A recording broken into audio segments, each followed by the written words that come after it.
اعوذ باللہ من الشیطان اللعین الرجیم بسم اللہ الرحمن الرحیم الحمد للہ رب العالمین الصلاة والسلام علی اشرف الانبیاء والمرسلین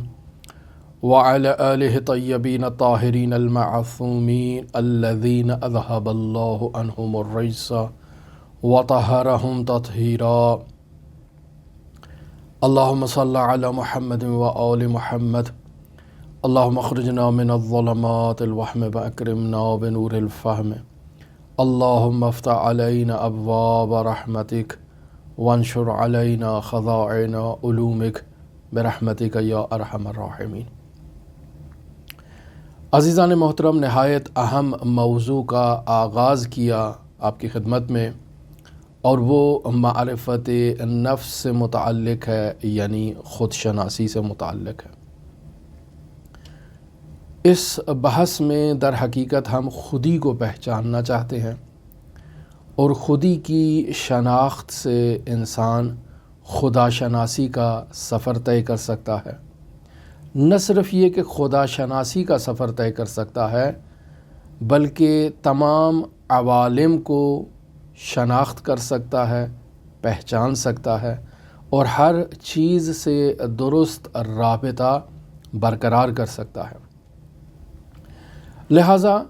آج کی گفتگو میں اس موضوع کی وسعت کو بیان کرنا مقصود ہے کہ معرفت نفس در حقیقت ایک بہت ہی وسیع و عریض موضوع ہے کہ اگر انسان خودی کو پہچان لے تو خودی کی شناخت سے انسان خدا شناسی اور عوالم شناسی کے تمام مراحل کو عبور کر سکتا ہے۔ لیکن یہاں ایک پیچیدگی پائی جاتی ہے، اور وہ پیچیدگی یہ ہے کہ انسان جب کسی موضوع کے متعلق گفتگو کرتا ہے، بحث کرتا ہے،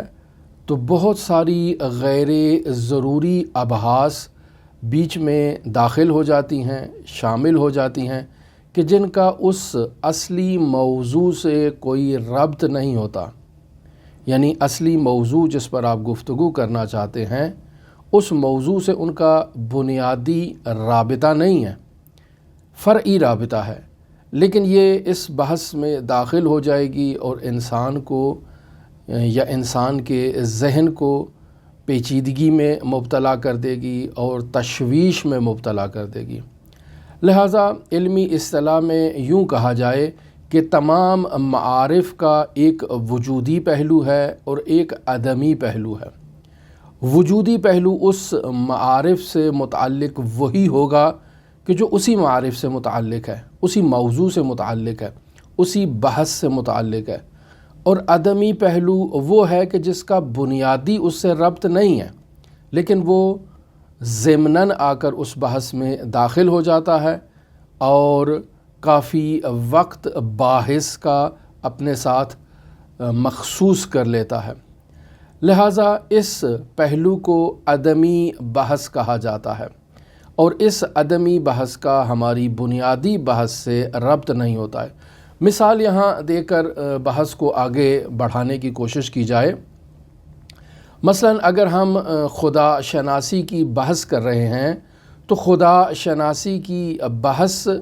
اس وقت کی جائے گی کہ جب خدا ہمارے سامنے ثابت ہے۔ لہٰذا اگر خدا شناسی کی بحث میں اثبات باری تعالیٰ پر دلائل قائم کرنا شروع کر دیے جائیں تو یہ بحث کا عدمی پہلو ہے، چونکہ خدا شناسی یعنی خدا کو پہچاننا، خدا کو پہچاننا یعنی خدا ہے تو اسے پہچان رہے ہیں نا۔ لہٰذا وجودی بعد اس بحث کا وہ بنے گا، وہ مباحث بنیں گی، وہ مطالب بنیں گے کہ جن کا بنیادی ربط اسی بحث سے ہے، خدا شناسی سے۔ اس بات باری تعالیٰ یا اس بات باری تعالیٰ کے علاوہ جو بھی موضوعات داخل کیے جائیں گے وہ تمام کے تمام موضوعات اس بحث کے عدمی پہلو کہلائیں گے۔ اس نقطے کو اور اس مثال کو بیان کرنے کا مقصد یہ ہے کہ جب ہم معرفت نفس کے باب میں داخل ہوتے ہیں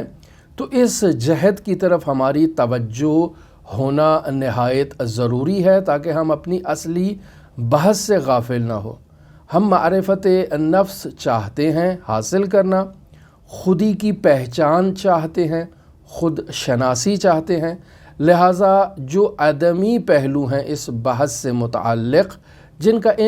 اس بحث خود شناسی سے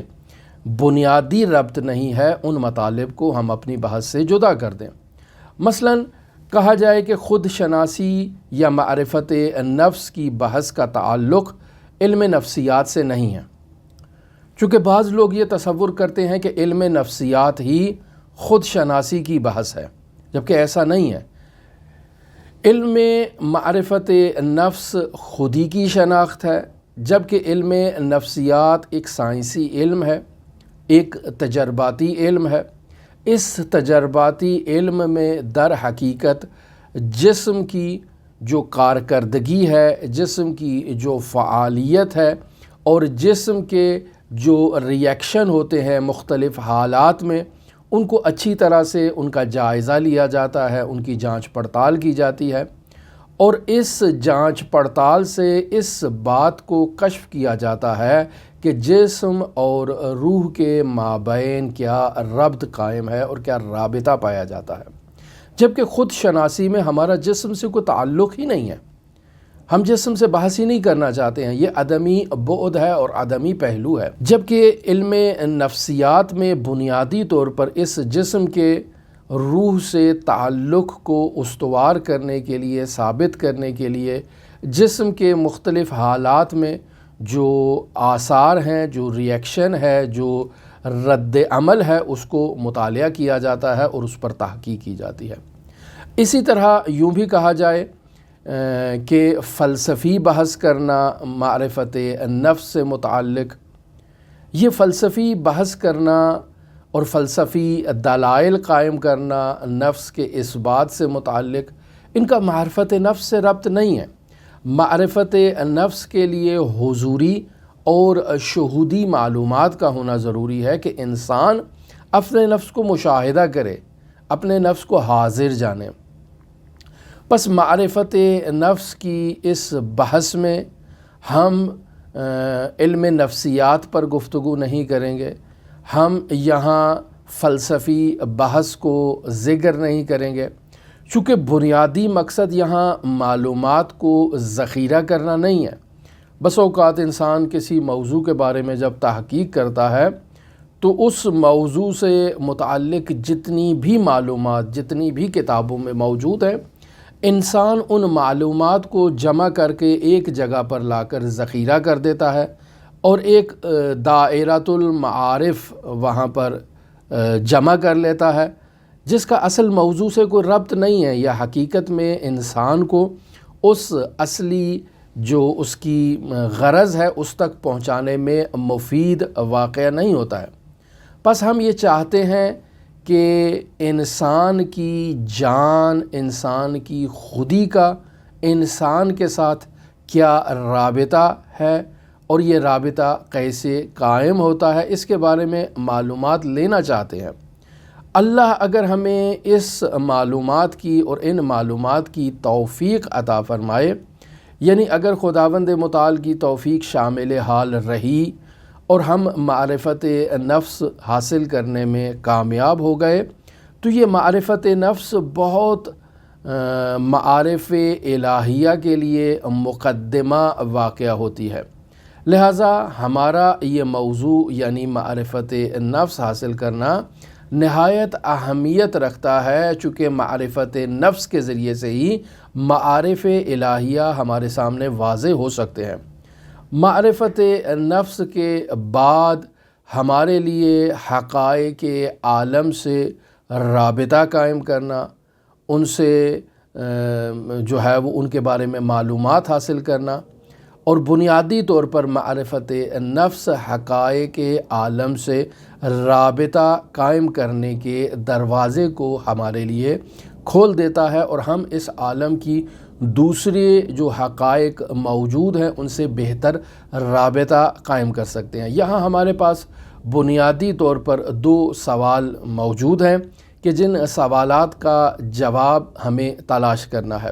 پہلا سوال یہ آتا ہے کہ معرفت نفس کی جو بحث ہے وہ کس قدر اہمیت رکھتی ہے۔ ہم نے معرفت نفس کی بحث کی اہمیت کا اندازہ لگانا ہے، تخمینہ لگانا ہے۔ دوسرا جو سوال ہمارے سامنے آتا ہے وہ یہ ہے کہ کیا چیز معرفت نفس کہلائے گی اور کیا چیز معرفت نفس نہیں ہے، یا کون سی بحث کا تعلق معرفت نفس سے ہے، کون سی بحث کا تعلق معرفت نفس سے نہیں ہے، اور بحث سے ہٹ کے معنی، کون سا معنی معرفت نفس ہے اور کون سا معنی معرفت نفس نہیں ہے۔ ان دو سوالات کو اگر ہم اچھی طرح سے ان کے بارے میں جانچ کرنا چاہیں، تحقیق کرنا چاہیں، تو آپ کے سامنے 9 عدد مقدمات ہمیں پیش کرنا ہوں گے۔ پہلا مقدمہ یہی ہے کہ معرفت نفس میں انسان معلوم حی کی معرفت حاصل کرتا ہے، اس کا معلوم زندہ ہوتا ہے، مردہ نہیں ہے۔ پس یہاں ایک زندہ موجود سے رابطہ قائم کرنا ہے۔ ہستی شناسی کا جو راستہ ہے وہ ہستی شناسی کا راستہ معرفت نفس کے ذریعے سے طے کیا جا سکتا ہے۔ لہٰذا اگر ہم اپنے گریبان میں جھانک کر اپنی معرفت حاصل کرنا چاہیں تو سوال سب سے پہلے ہم اپنے وجود سے کرتے ہیں کہ کیا میرا جسم میری خودی ہے، یعنی کیا میرا جسم خود میں ہوں؟ تو جواب آئے گا نہیں، ایک جسم ہے اور ایک میری خودی ہے۔ موت کے بعد میرا یہ جسم جو ہے وہ قبر میں اتار دیا جائے گا۔ میرے اس جسم کو آہستہ آہستہ تحلیل ہونا ہے، جو زمین کے ساتھ اور خاک کے ساتھ مل کر خاک ہو جانا ہے، جبکہ میری خودی خاک نہیں ہوگی، میری خودی پھر بھی برقرار ہے۔ پس معلوم ہوا کہ میرا جسم میری خودی نہیں ہے۔ پھر دوسرا سوال ہوگا کہ کیا میری معلومات، میری سوچ یہ میری خودی ہے؟ یہ جو میں سوچ رہا ہوں کہ میرا نام سید موسیٰ رضا نقوی ہے، کیا یہ میری سوچ میری خودی ہے یا نہیں؟ میری سوچ اور میری سوچ کے علاوہ وہ ذات، وہ ہستی جو یہ سوچ رہی ہے، کیا میری سوچ اس ہستی کے ساتھ مل کر میری خودی کو تشکیل دے گی؟ تو ہم کہہ سکتے ہیں کہ ہماری سوچ ہم خود ہیں؟ نہیں، ہماری سوچ بھی ہم خود نہیں ہیں۔ لہٰذا یہاں اس قسم کے سوالات، مثلا کیا میرا مدرک، میرا جو سرٹیفکیٹ ہے، جو تعلیمات میں نے حاصل کی ہیں اور اب میرے پاس علم کے صورت میں ذخیرہ ہو چکی ہیں، کیا یہ میری خودی ہیں؟ نہیں، یہ بھی میری خودی نہیں ہے۔ لہٰذا ان تمام سوالات کو اگر ایک فہرست کی صورت میں ترتیب دیا جائے اور ہماری خود کی شناخت اور خودی کی شناخت میں ان سوالات کو جواب کی صورت میں تلاش کرنا چاہیں تو معلوم ہو جائے گا کہ ہماری خودی کی شناخت میں جو چیز رکاوٹ ایجاد کر رہی ہے وہ خود ہماری سوچ ہے، ہمارا طرز تفکر ہے۔ تو یہاں تعجب سے سوال ہو سکتا ہے کہ بالآخر پھر انسان کب خود کو درک کر سکتا ہے، اپنی خودی کو پہچان سکتا ہے، اپنی خودی کی معرفت حاصل کر سکتا ہے؟ تو اس سوال کے جواب میں یہی کہا جائے گا کہ انسان کو ہر قید سے آزاد ہو کر خودی کو پہچاننا ہے، جسم کی قید سے آزاد ہونا ہے، سوچ کی قید سے آزاد ہونا ہے، علم کی قید سے آزاد ہونا ہے اور پھر خودی کو تلاش کرنا ہے۔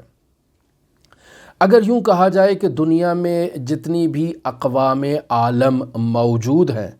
اگر ان اقوام عالم کی تاریخ کا مطالعہ کیا جائے، تحقیق کی جائے، جستجو کی جائے، تو یہ بات واضح ہو جائے گی کہ ہر وہ سوچ جو ان اقوام عالم میں موجود تھی یا موجود ہے، ہر وہ سوچ جس نے اپنی خودی کو، اپنے نفس کو درست انداز میں کشف کر لیا، تو در حقیقت وہ سوچ اس اقوام عالم کے ماضی میں کامیاب سوچ رہی ہے، اور حال میں وہ سوچ کامیاب ہے جس نے خودی کی شناخت کر لی اور خودی کو درک کر لیا۔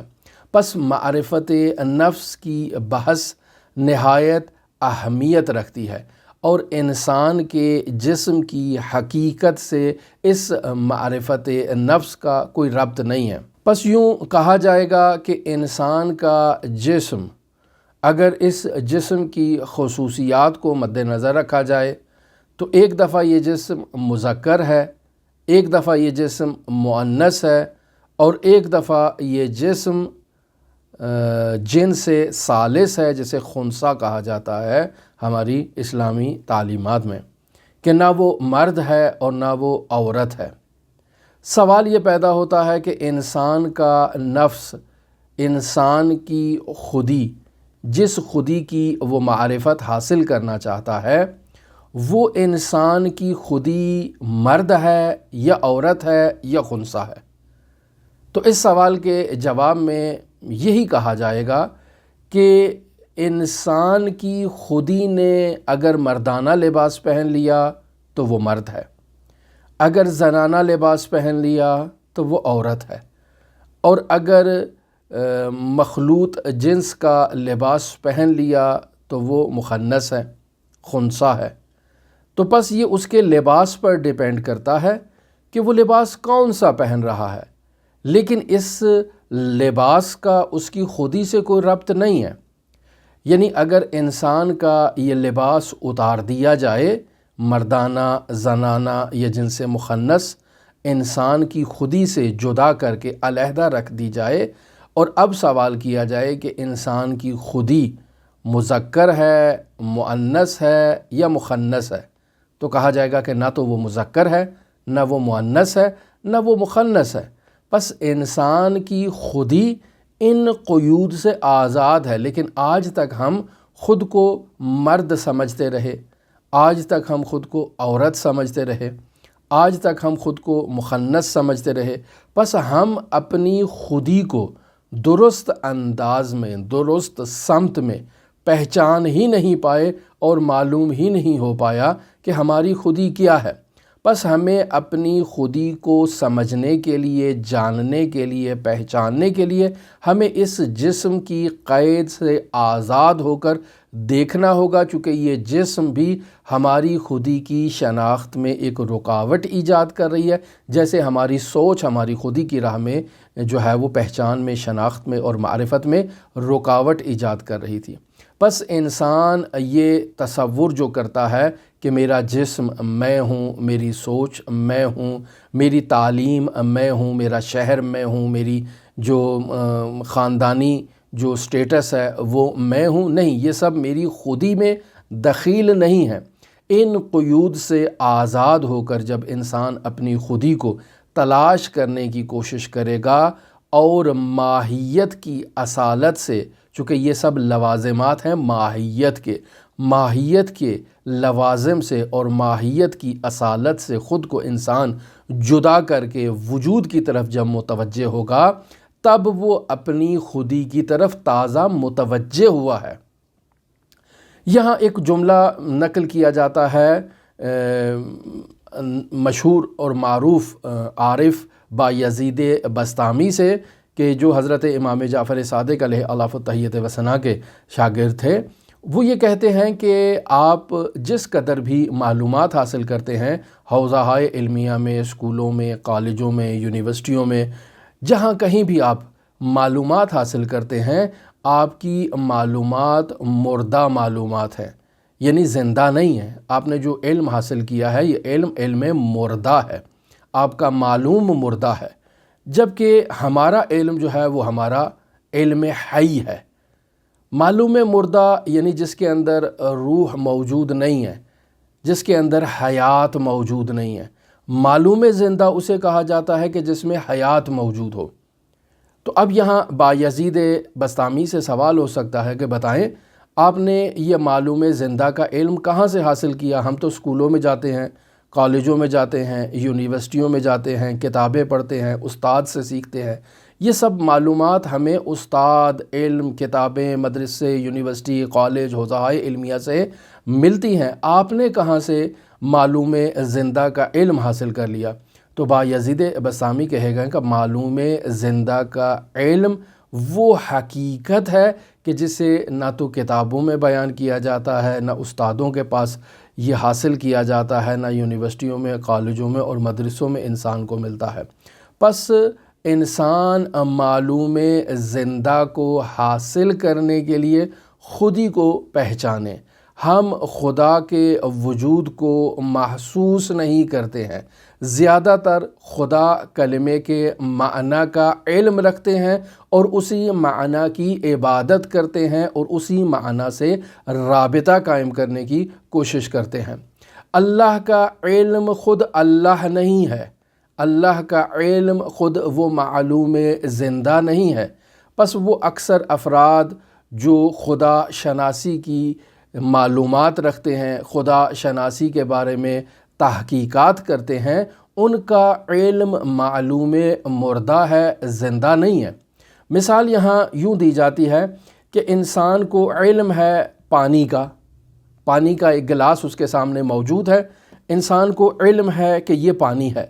اور اس پانی کی خصوصیت یہ ہے کہ یہ تری ایجاد کرتا ہے، ہاتھ کو گیلا کر دیتا ہے۔ اب یہ گلاس میں پانی موجود ہے، یہ علم ہے، لیکن اس علم سے میرے ہاتھ کے اندر تری ایجاد نہیں ہوئی ہے۔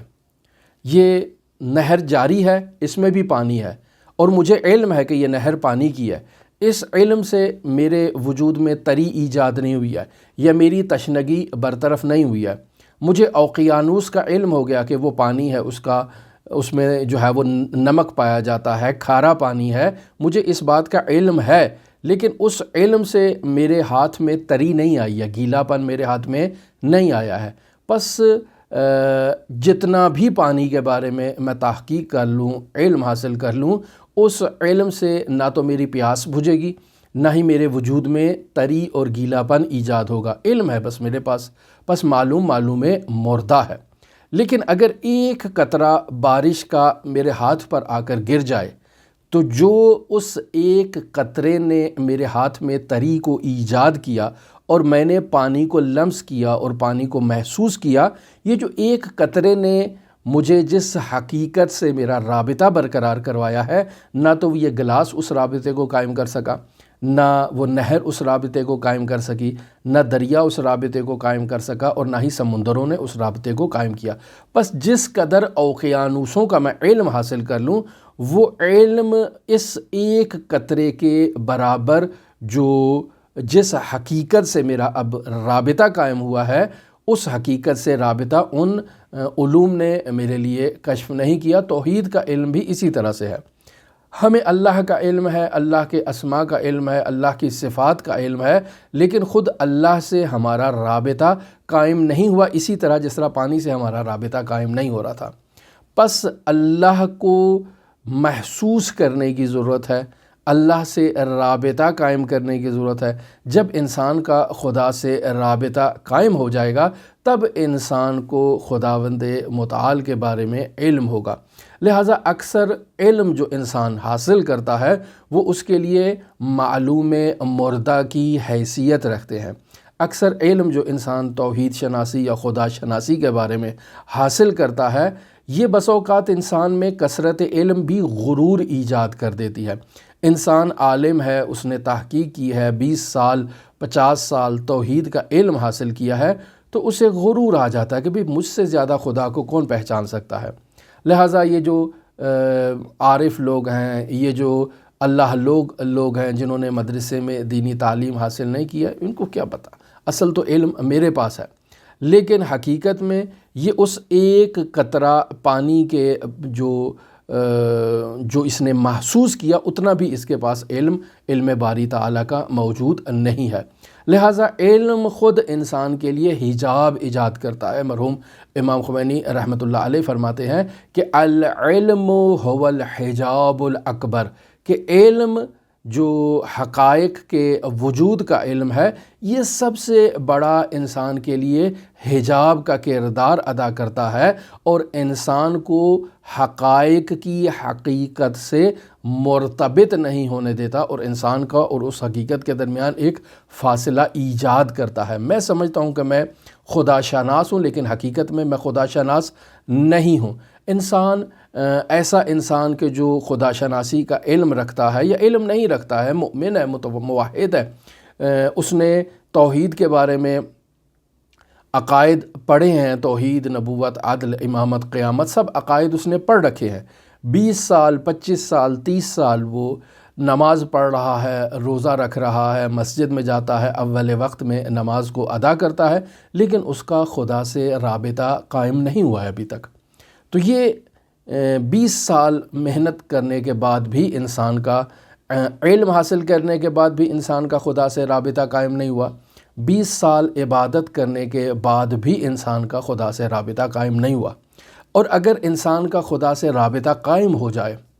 اور انسان اس بات کو درک کر لے کہ وہ ذات غنی مطلق ہے، اس غنی مطلق ذات سے اگر انسان کا رابطہ قائم ہو جائے تو انسان کے وجود میں دنیا کا حرص اور لالچ جو ہے وہ بالکل صفر اور ختم ہو جائے گا۔ کیوں؟ چونکہ میرا اس ذات سے رابطہ ہے کہ جو غنی مطلق ہے۔ اگر انسان کا نفس ناطقہ انسان کی قیادت کرے اور انسان کو اس معلوم زندہ سے رابطہ کروانے میں مدد فراہم کرے تو انسان اس معلوم زندہ تک پہنچ جائے گا اور معرفت نفس کے ذریعے سے اس معلوم زندہ کو حاصل کر لے گا۔ لہٰذا یہاں بنیادی نقطہ یہ ہے کہ اب تک ہم نے جو علوم حاصل کیے، جو ہم نے معرفت نفس کے بغیر جو راہ طے کیے اور سفر طے کیے، وہ سب کے سب ناقص تھے۔ ایک مثال یہاں آپ کی خدمت میں بیان کرتا چلوں کہ اگر ایک شخص جو انسان کے سر کے بال کاٹتا ہے، جسے حجام کہا جائے، ایک حجام ہے کہ جو لوگوں کے سروں کے بال جو ہے وہ تراشتا ہے، کاٹتا ہے، لیکن اس کا جو بلیڈ ہے کہ جس کے ذریعے سے وہ لوگوں کے سروں کے بال تراشتا ہے، وہ کند ہے، وہ اب پرانا ہو چکا ہے۔ لہٰذا لوگوں کے سروں پر جب وہ بال کاٹنے کا عمل انجام دیتا ہے تو نہایت ہی زور لگاتا ہے، اس طرح کو بہت ہی دبا کے انسان کی کھال کے اوپر کھینچتا ہے تاکہ اس کا جو سر کے بال ہیں وہ اتر جائیں۔ اس کے نتیجے میں انسان کے سر بھی بہت زیادہ زخمی ہو جاتا ہے اور اس کی جو سر کی کھال ہے وہ قطع ہونا شروع ہو جاتی ہے۔ تو کسی شخص نے اس حجام سے کہا کہ بھئی تم تھوڑا محنت کرو، 1 روپے کا نیا بلیڈ لے آؤ جا کر بازار سے، اور پھر تمہیں اتنی محنت نہ کرنی پڑے کہ جو تم لوگوں کو جو ہے وہ اس طرح سے زور لگا کر ان کے بال کاٹتے ہو۔ تو یہ کہتا ہے کہ میں 1 روپے کا جو جا کر بلیڈ لے لوں تو بہتر نہیں ہے کہ میں 50 پیسے کی جا کر اس سے روٹی لے لوں، روٹی کھاؤں، اور روٹی کھا کر میرے جو وجود ہے اس میں طاقت آ جائے اور پھر میں پہلے کی نسبت زیادہ زور لگاؤں۔ تو یہاں اس مثال سے اس بات کا اندازہ ہوتا ہے کہ ہم نے ابھی تک اپنا راستہ غلط انتخاب کیا ہے، اور اسی حجام کی طرح کہ جو اس کند بلیڈ سے لوگوں کے بالوں کو کاٹنے کی کوشش کرتا ہے، ہم بھی اسی حجام کی طرح جو ہے وہ معلومات کا ذخیرہ اکٹھا کر رہے ہیں اور درست اقدام نہیں کر رہے۔ اگر حجام جا کر نیا بلیڈ لے آئے تو وہ کام جو اس نے گھنٹوں میں اس نے کسی کے بال تراشنے ہیں، وہ نئے بلیڈ سے ممکن ہے 5 منٹ میں کسی کی جو ہے نا وہ سر کے تمام بال کاٹ کے صاف کر کے فارغ ہو جائے، دوسرے بندے کو ٹائم دے دے۔ تو پس روش اور راہ جو انتخاب کی گئی ہے، وہ راستہ جو انتخاب کیا گیا ہے، وہ راستہ غلط ہے۔ پس جس قدر بھی ہم اس راستے میں آگے بڑھتے جائیں گے، ہمارا چونکہ راستہ غلط ہے، انوار الہیہ کے جو نور ہے اس کی تابش ہمارے وجود پر نہیں پڑے گی۔ پس معرفت نفس کے ذریعے سے اگر انسان خدا اور اسماء الہی کی معرفت حاصل کرے اور ان سے وجودی رابطہ برقرار کرے تو وہ سفر جو انسان نے سالوں میں طے کرنا تھا وہ انسان لمحوں میں طے کر لے گا۔ اسی لیے حضرت سید الاوصیاء امیر المؤمنین علی بن ابی طالب علیہ الاف و تحیت و ثنا سے غورال الحکم میں یہ روایت نقل ہے کہ من عرف نفسا فقد انتہا الی غایت کل معرفت و علم، کہ جس شخص نے اپنے نفس کی معرفت حاصل کر لی تو اس نے در حقیقت ہر علم کی معرفت حاصل کر لی، ہر علم کی غایت تک اور منتہا الی تک یہ شخص پہنچ گیا۔ اس لیے ہمارے علماء اور بزرگان اس بات کی نصیحت کرتے ہیں کہ انسان معرفت نفس حاصل کرے اور خود کی کتاب کے ورق آگے پیچھے کرے اور خود کی کتاب کا مطالعہ کرے، یعنی خود ہی کا مطالعہ کرے، خود ہی کے مختلف ابعاد سے آشنا ہو۔ اگر انسان خود شناسی کر لے گا تو خدا کو تلاش کرنے میں اسے دقت کا سامنا نہیں کرنا پڑے گا، خدا شناسی میں اسے مشکل کا سامنا نہیں کرنا پڑے گا۔ لیکن اگر انسان معرفت نفس حاصل نہیں کرتا تو خدا شناسی کے لیے اگر وہ تمام زندگی فلسفی، عقلی، برہانی مباحث کو بھی قائم کر دے، خداوند متعال کی توحید کے انبار کھڑے کر دے، جو معرفتی دلائل ہیں ان دلائل کے انبار کھڑے کر دے، تب بھی وہ اس حقیقت سے روبرو نہیں ہو پائے گا، چونکہ یہ علم اس کی خود شناسی کے بغیر ہے، معرفت نفس کے بغیر ہے، لہٰذا خدا شناسی تک وہ نہیں پہنچ پائے گا۔ لہٰذا فلسفی بحث کے اندر خدا کو تلاش نہیں کر سکتا، بحث کے اندر صرف الفاظ اور الفاظ کے معانی کو بیان کر سکتا ہے، اس حقیقت کو درک نہیں کر سکتا جس حقیقت تک اس انسان نے پہنچنا ہے۔ تو سوال یہاں یہ ابھرتا ہے کہ کیا انسان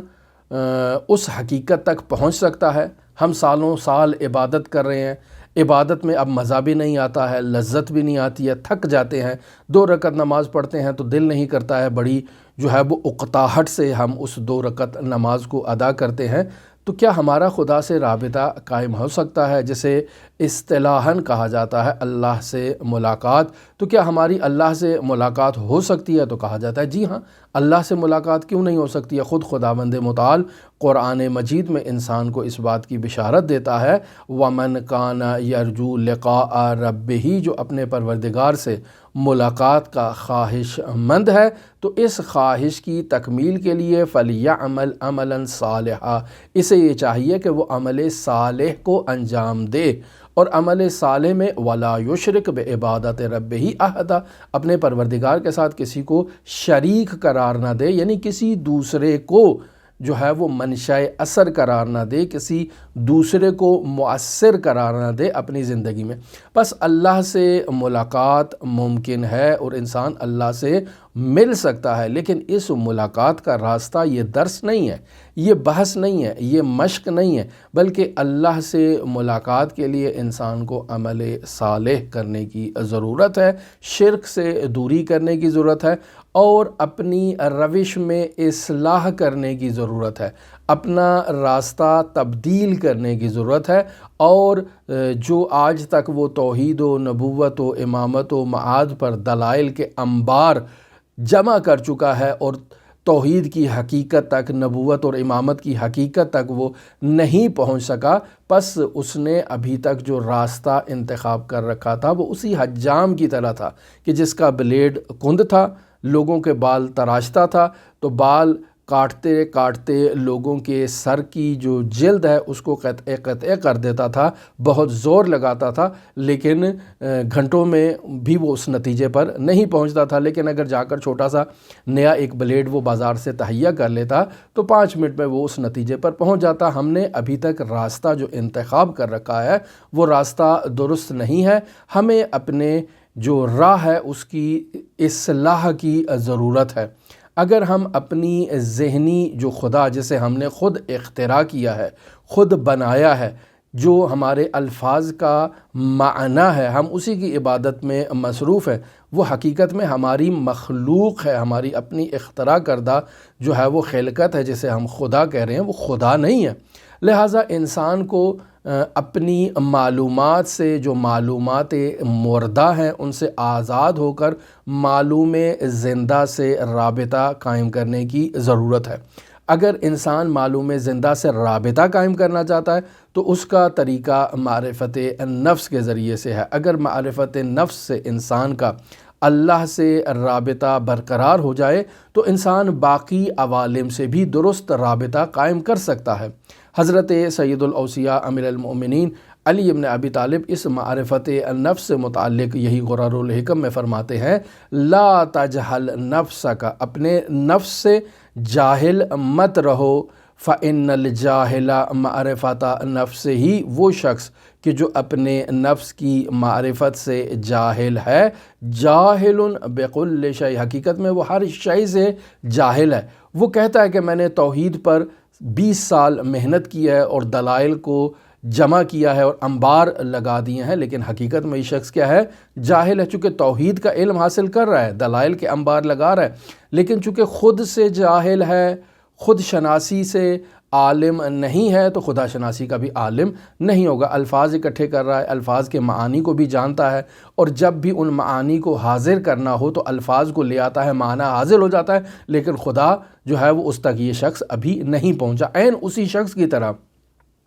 کہ جس کو دریاؤں کا، اوقیانوسوں کا، سمندروں کا علم ہے، لیکن پانی کی حقیقت کو درک نہیں کر پایا۔ پانی کی حقیقت کو جو وہ ایک قطرے نے جو اس کو سمجھا دی ہے، وہ یہ دریاؤں کا علم جو اس نے کتابوں میں پڑھا ہے، وہ اسے اس حقیقت تک نہیں پہنچا سکتا۔ پس انسان کو معرفت نفس کے ذریعے سے خدا شناسی تک پہنچنا ہے، اور یہ بہت ضروری ہے۔ پس ہم خود سے رابطہ قائم کرنے میں اگر کامیاب ہو جاتے ہیں اور خودی کی معلومات کو حاصل کر لیتے ہیں، خودی سے رابطہ برقرار کر لیتے ہیں، تب ہم اس حقیقت کا اعتراف کریں گے کہ اب تک ہم جسے خود سمجھ رہے تھے وہ خود در واقع خود نہیں تھا۔ اب تک ہم ایک غلط ٹریک پر سفر کر رہے تھے، غلط راستے پر چل رہے تھے، لیکن اب ہمیں درست راستہ معلوم ہو گیا ہے۔ پس معرفت نفس ہمارا بنیادی مقصد ہے کہ ہم معرفت نفس حاصل کریں۔ اگر ہم خودی کی معرفت حاصل کرنے میں کامیاب ہو جائیں گے